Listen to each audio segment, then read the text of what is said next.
Assalamualaikum warahmatullahi wabarakatuh. Selamat sejahtera dan selamat pagi bagi kita semua. Dan selamat datang juga yang sudah mampir di video pembelajaran saya yang bertema prinsip dan strategi dalam pembelajaran waktu dengan dosen pengampu Pak Arisman Sabir, saya hormati. Dan langsung saja kita bahas satu persatu, kita upas satu persatu dari materi prinsip dan strategi dalam pembelajaran kuantum. Sebelum kita memasuki prinsip dan strategi dalam pembelajaran kuantum, alangkah baiknya kita harus mengerti pengertian kuantum terlebih dahulu. Simak videonya, jangan sampai terledor. Masuk pengertian kuantum. Model pembelajaran kuantum atau quantum teaching merupakan model pembelajaran yang dilaksanakan dalam suasana yang nyaman dan menyenangkan, menghilangkan segala hambatan dalam belajar dan menekankan interaksi antara siswa dengan guru selama proses pembelajaran. Sudah tahu ya, belajar dalam suasana nyaman dan menyenangkan, menghilangkan segala hambatan dan menekankan interaksi antara siswa dengan guru selama proses pembelajaran. Contohnya seperti seorang guru memberikan metode pembelajaran atau motivasi kepada siswanya yang memberikan motivasi dengan bertujuan membangun rasa semangat dalam proses pembelajaran.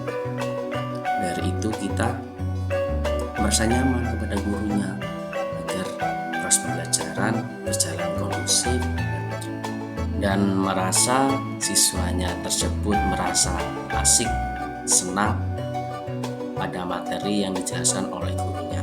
Kita lanjut materi yang kedua, yaitu prinsip dan strategi.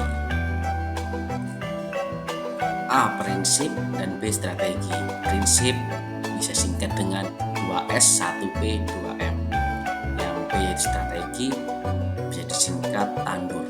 Dari 2S 1P 2M dan tandur itu hanyalah singkatan dari saya sendiri biar lebih enak kita hafal. Ada 5 prinsip pembelajaran kuantum 2S 1P 2M. Yang pertama, segala berbicara. Yang kedua, segala bertujuan. Yang ketiga, pengalaman sebelum pemberian nama. Yang keempat, mengakui segala usaha. Yang kelima, merayakan keberhasilan. Mari kita simak dan lanjut kita pecahkan satu persatu dari 5 prinsip tersebut. Kita pecahkan satu persatu. Yang pertama dulu, segala berbicara. Dari segala berbicara, jadi semua siswa berbicara atau berinteraksi. Maksudnya semua lingkungan kelas harus ditata sedemikian rupa sehingga memberikan pesan belajar bagi siswa. Ini seperti contohnya lingkungan belajar memengaruhi proses belajar, termasuk suasana kelas, sikap guru hingga penggunaan media belajar. Contohnya seperti pengaturan ruangan yang menarik, penggunaan warna, dan ekspresi guru yang positif. Atau misalkan kita belajar kelompok, jadi semua siswa kan berinteraksi kepada guru. Nah, itu juga termasuk poin dari segala berbicara.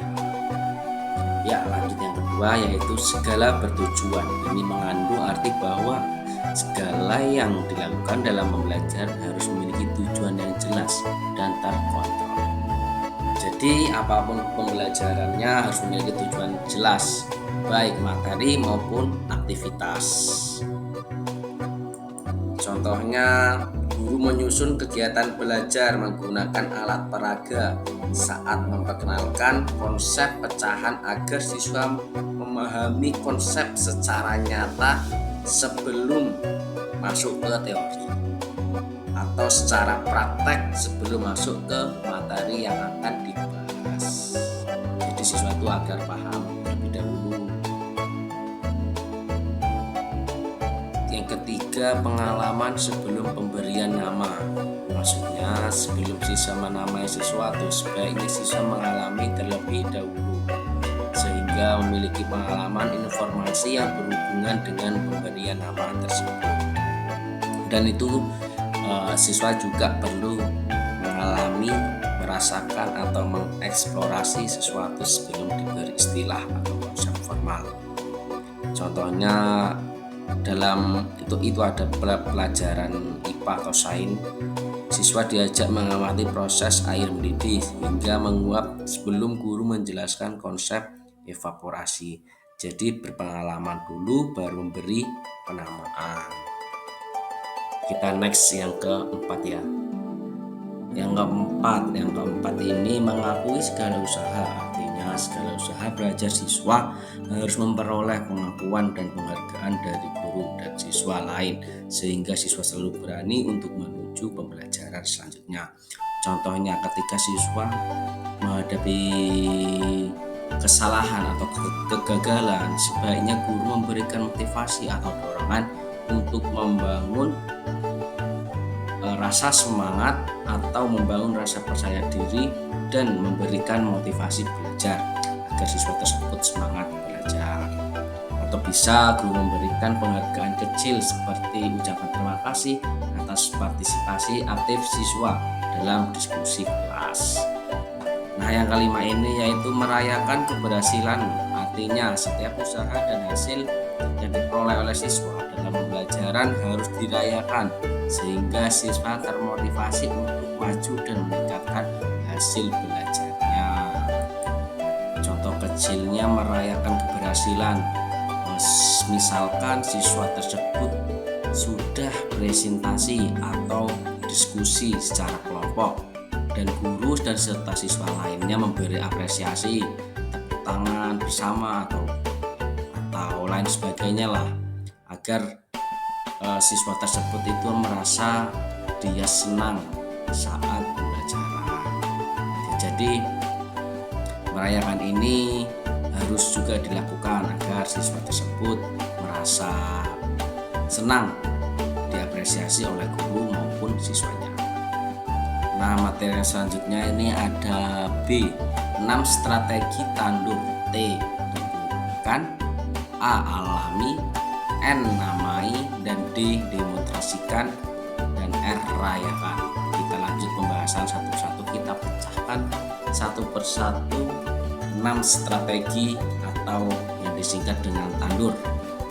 Nah, ini yang selanjutnya itu tandur ini merupakan akronim dari 6 strategi belajar mengantum, yaitu tumbuhkan minat dengan cara melaksanakan apresepsi agar siswa termotivasi untuk belajar, gunakan semboyan ambak atau apa manfaat bagiku. Artinya sebelum pembelajaran dimulai siswa harus mengetahui manfaat mempelajari sesuatu yang akan diajarkan. Contohnya, sebelum memulai pelajaran tentang ekosistem, guru menanyakan apakah kalian pernah melihat kebun atau taman yang ada di Muara Bungu. Apa yang terjadi jika tanaman tidak dirawat? Pertanyaan ini merangsang rasa ingin tahu siswa. Nah, tumbuhkan ini bisa dikatakan membangkitkan minat dan motivasi siswa sebelum memulai pembelajaran. Guru mengaitkan materi dengan pengalaman atau kebutuhan siswa untuk membangun rasa ingin tahu. Jadi rasa ingin tahu itu akan menumbuhkan pada dirinya sendiri. Ya, lanjut. Alami, artinya bawalah siswa kepada pengalaman nyata yang sesuai dengan bahan pembelajaran. Contohnya yang ini, guru memberikan materi, contohnya belajar berenang menggunakan punggung. Nah, guru tersebut harus mempraktikkan ke area kolam renang agar siswa tersebut secara langsung melihat. Nah, dari cara melihat tersebut secara nyata barulah masuk ke teori. Apa sih yang dimaksud dengan gaya berenang, gaya punggung? Nah, seperti itu. Bisa dipahami ya. Kita lanjut yang ke nomor yang keempat. Yang keempat, demonstrasikan, artinya beri kesempatan kepada siswa untuk memperlihatkan kemampuannya. Semisal guru memberikan tugas PR untuk mengerjakan di rumah. Setelah selesai mengerjakan, siswa tersebut mengumpulkanlah tugas-tugas yang sudah diberikan kepada guru. Dari itu, guru sudah memberi kesempatan siswa untuk memperlihatkan kemampuannya pada guru itu memberikan hasilnya. Yang Yang kelima, ulangi, artinya beri kesempatan kepada siswa untuk mengulang apa yang sudah dipelajari. Contohnya, guru membuka atau memberikan sesi pertanyaan kepada siswanya agar siswa bertanya tentang apa atau sudah pahamkah pada pembelajaran hari ini atau pelajaran yang dibahasnya. Dari itu, guru sudah memberi luang kesempatan kepada siswa untuk mengulang apa yang sudah dipelajari. Yang keenam, rayakan, artinya rayakan setiap hasil usaha belajar siswa sebagai pengakuan terhadap usahanya. Contohnya, setelah siswa menyelesaikan tugas, guru memberikan pujian, tepuk tangan, atau penghargaan untuk siswa yang berpartisipasi aktif. Hal tersebut dapat meningkatkan motivasi dan semangat belajar kepada siswanya. Selesai. Kesimpulannya, dari pembahasan di atas semua dapat ditarik kesimpulan pembelajaran kuantum didasarkan pada prinsip dan strategi yang bertujuan untuk menciptakan proses belajar yang optimal, menyenangkan dan bermakna bagi siswa, atau memberikan langkah-langkah yang jelas untuk menciptakan pembelajaran yang bermakna dengan mulai rasa ingin tahu, pengalaman langsung hingga perayaan keberhasilan. Siswa lebih mudah memahami dan terlibat dalam proses belajar. Mungkin itu dari saya, kurang lebih saya mohon maaf. Saya akhiri, bila itu hidayah. Wassalamualaikum warahmatullahi wabarakatuh.